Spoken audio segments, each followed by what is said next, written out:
19 national law universities out of 23 have state domicile reservation. So why does NLSIU Bangalore going for a state reservation is such a big deal? Hi everyone, this is Vivek Mishra, co-founder of Legalite, and in this very video we'll scrutinize the new reservation policy of NLSIU Bangalore. So in this video we'll see how exactly was the reservation policy as well as the distribution of seats across various categories for NLSIU Bangalore prior to this new reservation policy and how exactly it is right now. So if you see the data, you will realize that earlier we had 53 seats for general candidates, we had 12 seats for SC candidates, and we had 6 seats for ST candidates, and for specially abled persons we had 4 seats. Now another 5 seats were there for students of foreign nationals और overseas citizens of India. अब इस video में हम लोग compare करेंगे कि 2019 तक क्या थी रिजर्वेशन पॉलिसी और क्या थी distribution of seats NLSIU Bangalore की, और न्यू रिजर्वेशन पॉलिसी आने के बाद क्या हुआ।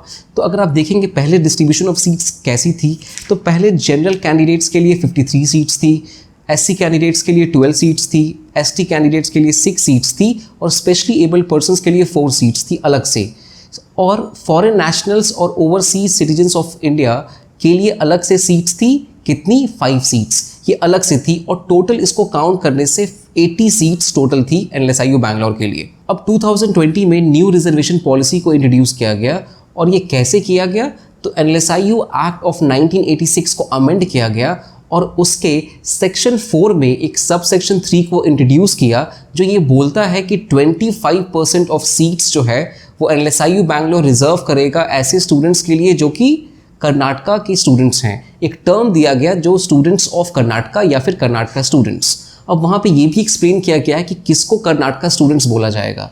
तो कर्नाटका स्टूडेंट्स उनको बोला जाएगा जिन्होंने क्लैट एग्जाम से प्रायर मतलब प्रीसीडिंग 10 ईयर्स में अपना एडुकेशन जो है प्रॉपरली कहाँ पे किया है? कर्नाटका के रिकग्नाइज्ड इंस्टीट्यूशन में किया है। दैट मीन्स दैट क्लास 3 से एटलीस्ट क्लास 3 से क्लास 12 तक आपका एडुकेशन कर्नाटका में ही होना चाहिए।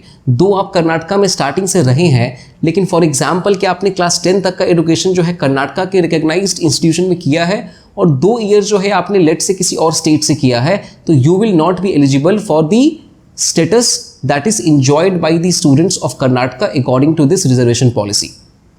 अब इस पॉलिसी का इफेक्ट क्या हुआ? अब इस पॉलिसी के थ्रू देखेंगे तो सीट्स को इंक्रीज कर दिया गया। पहले 80 सीट्स था, अब 120 सीट्स हो गया।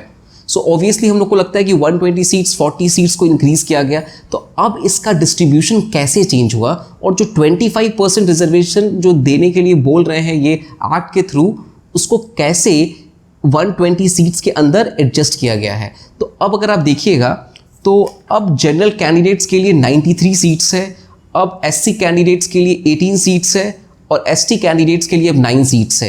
अब ऑब्वियसली अगर आप डिस्ट्रीब्यूशन देखिएगा तो एससी का रिजर्वेशन 15% ही है टोटल नंबर ऑफ सीट्स का, एसटी का रिजर्वेशन 7.5% ही है, लेकिन अब अलग से स्पेशली एबल्ड पर्सन के लिए सीट्स या कैटेगरी क्रिएट नहीं किया गया। फॉरेन नेशनल के लिए जो 5 सीट्स था उसको प्रॉपरली हटा दिया गया है, जो कि बिल्कुल भी नहीं है। अब जितने भी ऐसे एस्पिरेंट्स हैं जो कि स्पेशली एबल्ड पर्सन है जो कि एनएलएसआईयू बैंगलोर के एनलेट एग्जाम में अपीयर हो रहे हैं, उनको कैसे रिजर्वेशन मिलेगा? उनको हॉरिजॉन्टल रिजर्वेशन मिलेगा 5% सीट्स का। दैट इज पहले भी ये 5% ही था, पहले भी उनको जो सीट्स मिलता था वो 4 सीट था, अब इनको 5% मिलेगा, दैट इज 6 सीट्स। तो अब ये 6 सीट्स किस कैटेगरी में होगा ये डिपेंड नहीं करता है। किसी भी कैटेगरी में, अगर वो जनरल कैटेगरी का स्टूडेंट होगा तो जनरल कैटेगरी में मिलेगा, एससी कैंडिडेट होगा तो एससी में मिलेगा, एसटी होगा तो एसटी में मिलेगा, लेकिन उनको किसी भी कैटेगरी में जो है वो प्रॉपरली 6 सीट्स टोटल उनके लिए रिजर्व्ड है।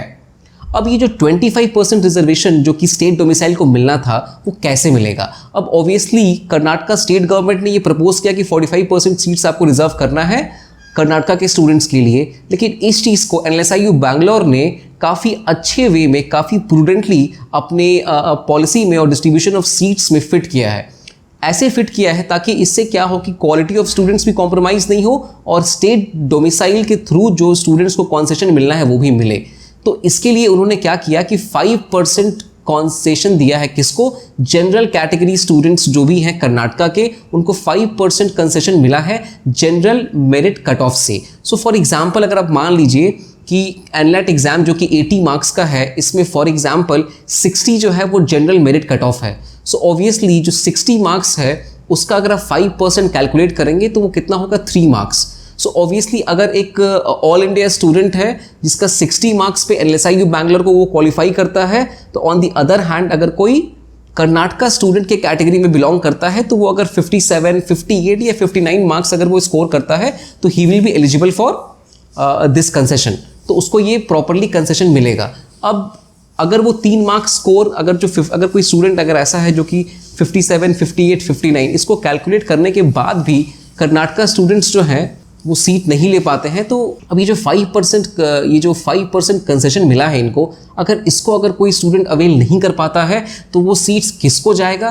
क्या वो जनरल स्टूडेंट्स को जाएगा या फिर वो एससी स्टूडेंट्स को जाएगा कर्नाटका के, या फिर एससी स्टूडेंट्स को जाएगा? इसके बारे में एलएसआईयू बैंगलोर की तरफ से कोई भी क्लैरिफिकेशन नहीं है। लेकिन जैसा कि कस्टमरली होते आया है कि जो भी सीट्स रिजर्व्ड है एक सर्टेन कैटेगरी में, अगर वो नहीं ले पाते हैं वहाँ के स्टेट डोमिसाइल के स्टूडेंट्स, तो वो सीट जो है वो ऑल इंडिया स्टूडेंट्स को मिल जाता है। अब अगर आप इसको प्रॉपरली इस रिजर्वेशन पॉलिसी को अगर आप देखिएगा तो आपको लगेगा कि सीट्स इंक्रीज़ किया गया है, फिर भी काफ़ी सारा ह्यू एंड क्राई है कि ये जो रिजर्वेशन पॉलिसी है ये नहीं देना चाहिए, एक इतनी अच्छी इंस्टीट्यूशन है, इसको रिजर्वेशन पॉलिसी लाना ही नहीं चाहिए। तो अब मैं ये बताना चाहता हूँ कि बहुत लोग को ऑन दी सरफेस ये लगता है ना कि नंबर ऑफ सीट्स इंक्रीज़ किया है, लेकिन नंबर ऑफ सीट्स जो है टोटली इंक्रीज़ किया है, लेकिन परसेंटेज ऑफ टोटल सीट्स जो कि एक जनरल कैटेगरी स्टूडेंट्स जो कि ऑल इंडिया से आता है उसके लिए डिक्रीज़ किया गया है। तो अगर आप 2019 तक अगर आप इसको देखेंगे तो टोटल सीट्स जो कि एक जनरल कैटेगरी स्टूडेंट्स के लिए अवेलेबल था वो 53 सीट्स था, जो कि 66.25% था टोटल अवेलेबल सीट्स की।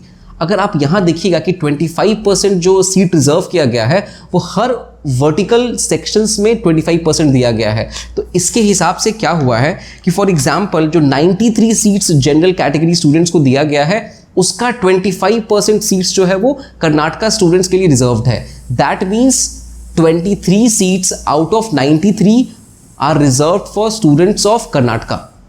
Again if you come to SC category, so 18 seat allot किया गया। अब 18 सीट जो है इसका भी 25%, तो 18 का 25% दैट इज 5% सीट अगेन जो एससी कैटेगरी का है वो कर्नाटका के एससी कैंडिडेट्स के लिए अलॉट किया गया है, रिजर्व किया गया है। अब एसटी कैंडिडेट्स के लिए देखेंगे तो टोटल नंबर ऑफ सीट्स 9 है, इसका भी 25% जो कि 2 आता है, तो 2 सीट्स जो है प्रॉपरली रिजर्व किया गया है कर्नाटका के एसटी स्टूडेंट्स के लिए। और अगर आप एसएपी को अगर आप देखेंगे कि स्पेशली एबल्ड पर्सन्स के लिए जो सारे सेक्शंस के अक्रॉस जो 5% सीट्स जो कि 6 सीट्स रिजर्व किया गया है उसमें भी कर्नाटका स्टूडेंट्स के लिए 25% रिजर्वेशन है, that is approximately 1 to 2 seats. तो 1 से 2 सीट जो है प्रॉपरली स्पेशली एबल्ड पर्सन के लिए रिजर्व किया गया है जो कि कर्नाटका से बिलोंग करते हैं। अब क्या है कि लेट से हम लोग 2 बहुत ही एक्सट्रीम सिचुएशन को कंपेयर करते हैं। एक एक्सट्रीम सिचुएशन ये है कि मान लेते हैं, I know it is unlikely, लेकिन एक पॉसिबिलिटी है कि 6 के 6 कैंडिडेट्स जो कि स्पेशली एबल्ड कैटेगरी से बिलोंग करते हैं, लेट से अगर वो टोटली जनरल कैटेगरी से बिलोंग करते हैं तो क्या होगा? अगर वो जनरल कैटेगरी से अगर वो बिलोंग करेंगे तो क्या होगा कि ऑलरेडी 23 सीट्स तो कर्नाटका स्टूडेंट्स के लिए रिजर्व था ही, अब ये 23 सीट्स में और 6 सीट्स जो है वो टोटली ऐड कर देंगे तो 29 सीट्स जो है वो 93 सीट से चला जाएगा। इसका मतलब कि टोटल सीट्स जो हमारे पास उसके बाद बचेगा वो होगा सिर्फ 64 सीट्स। अब 64 सीट्स का अगर आप कैलकुलेशन करेंगे तो ये सिर्फ और सिर्फ 53% सीट्स है। और अगर मान लेते हैं कि ये 6 के 6 स्टूडेंट्स जनरल कैटेगरी में नहीं हैं, फिर भी 23 सीट्स तो ऑब्वियसली कर्नाटका के स्टूडेंट्स के लिए रिजर्व्ड है। तो अगर फिर भी कैलकुलेट करेंगे तो अभी भी 70 सीट्स ही अवेलेबल है जनरल कैटेगरी स्टूडेंट्स के लिए, और उसका भी अगर हम टोटल नंबर ऑफ सीट्स से परसेंटेज कैलकुलेट करेंगे तो वो भी होगा 58.33%। So any of these extreme cases को अगर हम लोग लेते हैं तो अभी जो एग्जिस्टिंग जनरल कैटेगरी स्टूडेंट्स जो ऑल इंडिया से इस एग्जाम में अपीयर करने वाले हैं, एनलेट 2020 में 12 ऑफ सितंबर को अपीयर होने वाले हैं, उनके लिए 58.33 सीट्स से लेके कम से कम 53 सीट्स जो है उनके लिए है। अगर यही डेटा को अगर हम कंपेयर करते हैं लास्ट ईयर के डेटा से, तो उस टाइम जो था हमारे पास 53 सीट्स था जो कि टोटल नंबर ऑफ सीट्स का 66.25% था। So obviously on the surface आपको रियलाइज होता है कि नंबर ऑफ सीट्स जो एक जनरल कैटेगरी स्टूडेंट्स के लिए है वो इंक्रीज किया है, लेकिन जो परसेंटेज जो था, जो एक जनरल कैटेगरी स्टूडेंट्स इंजॉय करता था out of the total number of seats जो कि एनएलएसआईयू बैंगलोर में था, वो काफ़ी घटा है, जो कि आप प्रॉपर्ली देख सकते हो। पहले था ये 66.25% और अभी ये 53 to 58.33% के बीच में रेंज करता है, राइट।